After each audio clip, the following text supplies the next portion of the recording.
안녕하세요. 안녕하세요. 반려견의 건강을 위한 채널 개장금입니다. 반갑습니다. 반갑습니다. 자, 저희가 오늘은 비타민에 대해서 다뤄보려고 해요. 몸의 윤활유 역할을 하는 비타민은 단백질, 탄수화물, 지방, 미네랄의 대사를 도와준다고 합니다. 비타민에는 지용성 비타민과 수용성 비타민으로 나뉘는데요. 오늘은 지용성 비타민부터 알아볼게요. 지용성 비타민은 지방에 녹는 비타민이고요. 이는 신체 지방에 저장된다고 하네요. 특히 과할 시에는 몸의 축적, 특히 간의 축적이 잘 된다고 하니까 조심하셔야 해요.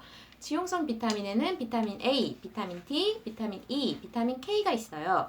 자, 차례대로 한번 살펴볼게요. 첫 번째 비타민 A에 대해서 좀 알려주세요. 네, 비타민 A는 활성산소를 제거해주고 피부, 폐, 장, 점막 생성에 중요해요. 네. 망막의 간상세포에 존재하는 성분으로 시력을 유지시키는 데 중요한 역할을 하고요. 네, 비타민 A는 이제 두 가지 형태로 나뉘어요. 이제 레티놀과 베타카로틴 형태로 나뉘는데 비타민 A의 전구체인 베타카로틴은 장이랑 간에서 레티놀로 전환이 돼요. 그래서 강아지들은 이렇게 전환이 되고 이것은 이제 녹황색 채소에 풍부해요. 특히 이제 당근, 고구마, 단호박, 그다음에 스피룰리나, 브로콜리, 보리순 가루에 많이 들어 있어요. 네. 그리고 이제 레티놀 같은 경우는 이제 동물성에서 얻을 수가 있어요. 그래서 소 간, 대구 간유, 계란 노른자에 풍부하거든요. 그래서 결핍 시에는 시력 감소, 피부 병변, 감염, 점막세포, 안구 건조 등이 있고요. 과잉 시에는 구토, 알러지, 탈모, 관절통, 간 비대가 있어요. 네, 다음으로 비타민 D의 역할에 대해서 좀 알아볼까요? 비타민 D는 이제 칼슘, 인, 마그네슘의 흡수를 도와서 뼈 성장과 유지에 중요한 역할을 해줘요. 그러니까 강아지들 뭐 햇빛으로 비타민 D가 합성될 거다 하는데 합성이 안 된대요. 그래서 꼭 보충을 해주셔야 되거든요. 근데 비타민 D 역시 두 가지 형태로 나뉘어요. 비타민 D2는 이제 에르고스테롤이라고 어렵다. 버섯과 이제 효모에서 추출한 걸로 식물성이고요. 비타민 D3 형태로 이제 콜레칼시페롤이라고 있어요. 네. 그건 이제 양털에 라놀린 기름에서 추출한 건데 이제 동물성이거든요. 동물성에서 또 얻을 수 있는 게 소간이랑 대구 간유도 있어요. 그러면 흡수율은 어느 게 더 좋아요? 동물성이 훨씬 좋죠. 근데 이제 식물성은 그러니까 강아지들 대부분 보면 철분도 그때 그랬잖아요. 식물성보다 동물성이 네, 맞아요. 좋다. 그러니까 비타민 D도 마찬가지예요. 그리고 이제 비타민 D를 얻을 수 있는 게 이제 계란 노른자도 있었고 멸치 정어리에도 조금 소량씩 있으니까 그걸로 얻을 수 있거든요. 네. 그래서 결핍 시에는 구루병, 이제 골연화증이 생기고 과잉 시에는 결석을 유발하고 간 손상을 유발시킬 수가 있어요. 네. 자, 그 다음에 비타민 E에 대해서 한번 살펴볼까요? 네, 비타민 E는 항산화제로서 혈액순환, 창상치유, 세포, 조직, 신경 손상을 예방해주는 역할을 해요. 그래서 비타민 A, 비타민 C, 불포화 지방산의 산화를 방지하는 역할을 해주고요. 그리고 이제 망간, 셀레늄, 오메가3의 흡수율을 높여줘요. 코큐텐도 그렇고, 코큐텐도 흡수율을 높여주고. 근데 예전에 자연주의 육아백과 이제 처음 나왔을 때 그 책에 이제 빠진 적이 있는데 그게 네. 시발점이 돼서 지금까지 이렇게 관심을 갖고 하는데 거기에 보면 이제 D알파 토코페롤 형태가 좋다라고 나와 있어요. 그래서 저희 애도 이제 D알파 토코페롤 형태로 먹이는데 네. 이제 간혹 보조제들 중에서 DL 알파 토코페롤이라고 들어가 있는 게 있어요. 이건 이제 합성 비타민으로 석유 유래니까 주의하세요. 가급적이면 천연으로 먹이시는 게 좋아요. 그러니까 보호자분들이 이제 보조제 먹이실 때도 비타민 E가 어떤 형태로 들어있나 뭐 라벨 이런 거 자세히 보고 꼭 체크해 보셔야 되겠네요. 네. 그래서 비타민 E가 결핍되었을 때는 번식력이 감소하고 망막 변성, 면역계 장애를 초래할 수가 있고요.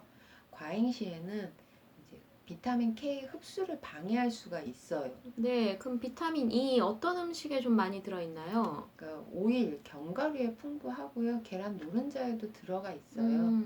그래서 근데 이제 주의하셔야 될 게 있는 게 네. 비타민 E가 혈액 응고를 좀 방지하는 효과가 있거든요. 그래서 수술 전에는 중단을 해주시는 게 좋아요. 지혈이 안 되거든요. 네. 오메가3도 그렇고요. 그 수술을 앞둔 보호자분들은 조심하셔야겠다. 자, 그 다음에 비타민 K에 대해서 한번 살펴볼게요. 네.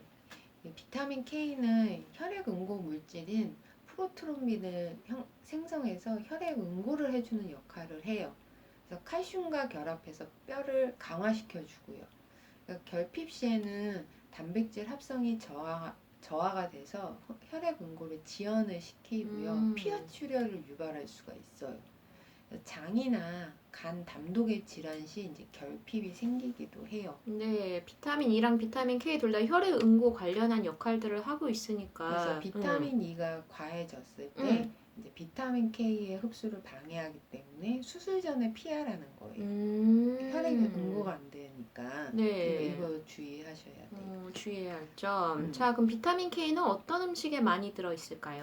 그러니까 시금치, 케일, 뭐 양배추 같은 녹황색 채소나 해초에 풍부해요. 네. 그리고 이제 소간이나 계란 노른자도 이제 좋은 공급원이 되고요. 자, 저희가 각 지용성 비타민들의 역할에 대해서 한번 알아봤어요. 그러면은 또 최소 요구량표를 한번 봐야겠죠? 네. 자, 보시면은 비타민 A, 비타민 D, 비타민 E, 비타민 K 체중 1kg당 성견 최소 요구량, 그 다음에 오른쪽에 체중 1kg당 자견 최소 요구량 보이시죠? 네, 비타민 A는 이제 성견, 자견 중간 정도로 맞춰주시는 게 좋아요. 근데 레티놀로서 과잉 안 되게 해주시는 게 가장 좋고요. 제 경우는 이제 자연주의 육아백과 책에서 이제 대구 간유가 좋은 공급원이다 해서 먹였는데 알러지가 너무 심해져서 아이고. 중단을 했거든요. 네. 그래서 지금 이제 계란 노른자 로 이제 레티놀 이제 섭취해주게 했는데 되게 소량이기는 해요. 대신 이제 나머지 뭐 당근이나 스피룰리나 이런 데서 베타카로틴 형태로 보충을 해주거든요. 네.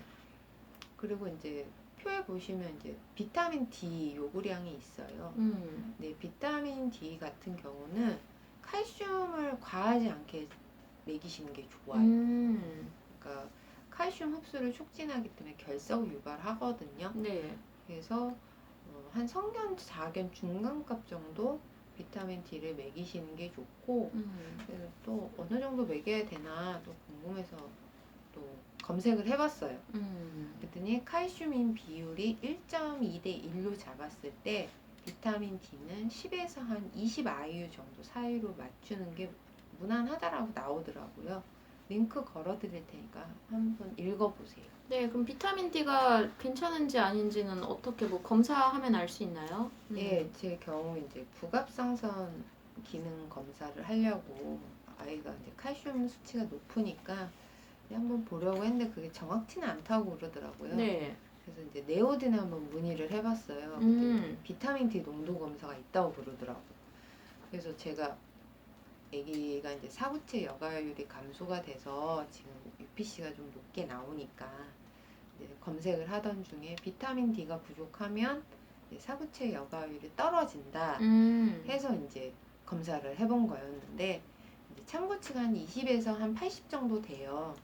근데 역시나 우리 애가 한 24 정도 간당간당 하더라고요. 네. 그래서 그때 비타민 D3 형태인 그 폴리칼시페롤 그걸 이제 보조제로서 조금 추가를 해주고 있어요. 그래서 갑자기 처음부터 확 뭐 체중당은 뭐 20 IU, 뭐 15 IU 이렇게 안 하고 서서히 늘려서 지금 한 체중당 10 IU 정도로 먹이고 있거든요. 네. 비타민 A와 비타민 D는 이제 소간에 많아요. 그러니까 소간 파우더 주시거나 소간 주실 때 이제 뉴트리션 데이터 셀프 알려드렸잖아요. 들어가셔서 얼마나 들어있는지 꼭 확인을 해주셔야 돼요. 네, AAFCO 건조 중량, 대사 에너지 기준에 맥시멈 나와 있으니까 전체 음식에서 비타민 A, 비타민 D 얼마나 들어있나 확인하시고요. 절대 과잉 섭취 안 되게 주의해 주세요. 주소는 저희가 앞에서 방송했던 방송 건조 중량, DMB, 그 다음에 대사 에너지 편 보시면 설명란에 나와 있답니다. 비타민 E 경우는 이제 성견 작용 쪽 보시면 둘 다 너무 부족해요. 음. 예전에도 검색을 했었는데 혹시나 해서 이번에 다시 한번 확인을 했거든요. 근데 딱 정립된 건 없대요. 근데 이제 평균적으로 1에서 한 20 IU 정도로 보충을 해줘라 네. 나와 있는데, 이제 불포화 지방산을 먹일 때에는 이제 조금 줄여주라고 나와 있어요. 왜냐하면 이제 식물성 오일에도 비타민 E가 들어가 있고, 오메가3 생선 오일에도 이제 보존제 역할도 하지만 흡수율을 높이기 위해서 디알파 토코페롤이 들어가 있거든요. 그럴 때에는 이제 맥시멈보다는 좀 적게 해서 네. 먹이시는 게 좋아요. 언니는 그러면은 어느 정도로 해서 주시고 계시나요? 저는 이제 체중 1kg당 한 10에서 15 IU 선에서 맞춰서 이제 추가로 주거든요. 네. 링크 걸어드릴 테니까 한번 읽어보세요. 네, 저희 그 요구량표 보시면은 비타민 K는 안 나와 있죠. 그러니까 AAFCO에도 나와 있질 않아요. 그래서 또 검색을 해서 찾아냈어요. 저도 진짜. 궁금하고 또 알려드려야 되니까. 검색왕 서유정 씨. 이건 체중 1kg당 1마이크로그램이라고 나와 있더라고요. 네. 그러니까 링크 걸어드릴 테니까 한번 읽어보세요. 수많은 링크들 네, 열심히 클릭하셔서 한번 보시길 바랄게요. 자, 오늘은 저희가 지용성 비타민에 대해서 알아봤어요. 몸에 꼭 필요하지만 과해지면 간이나 신장에 안 좋은 영향을 끼칠 수 있다고 합니다. 좋다고 많이 주지 마시고 주의해서 줘야 할 것 같아요. 오늘은 여기까지. 안녕. 다음 시간에 봬요.